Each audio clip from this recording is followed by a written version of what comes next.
A narod u Cerovici ponosan je što su baš iz ovog sela potekli brojni sveštenici. Jedna od svešteničkih porodica su i Petkovići. Imam sina jednoga,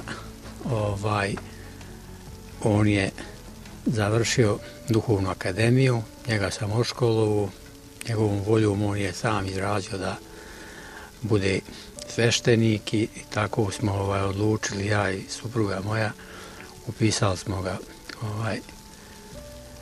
u tu bogoslovsku školu koju je prve 4 godine oškolovan u Foči kod nas, a poslije na akademiju otišao u Kijev, u Ukrajinu. Čak u Kijevu je?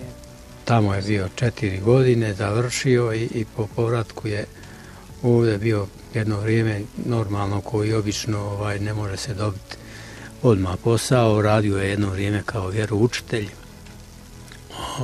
da bi nakon 3 godine, evo već ima sad 3 godine kako je dobio parohiju i nalazite gore na Tesličkom području u jednom mjestu Očavuš.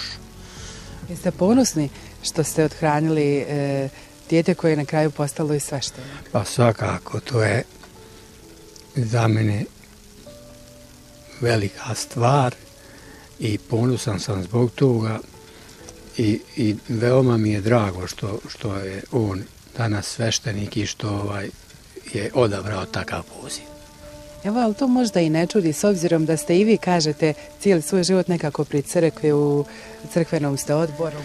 Pa ne čudi me upravo zbog toga, vjerovatno da ima nečega što je i sam on, dok je još bio dijete, vidio u nama roditeljima naše ponašanje i vjerovatno ga je to na neki način opredijelilo da krene tim putem. On je rođen 90. godine i odmah je kao dijete nastupio je rat. Ja sam vrlo malo kao otac mogao da provedem s njime jer sam cijelo vrijeme rata bio na ratištu, ali ta je još bila moja majka živa, baka njegova koja ga je redovno odvodila u crkvu i on je to tako zavolio.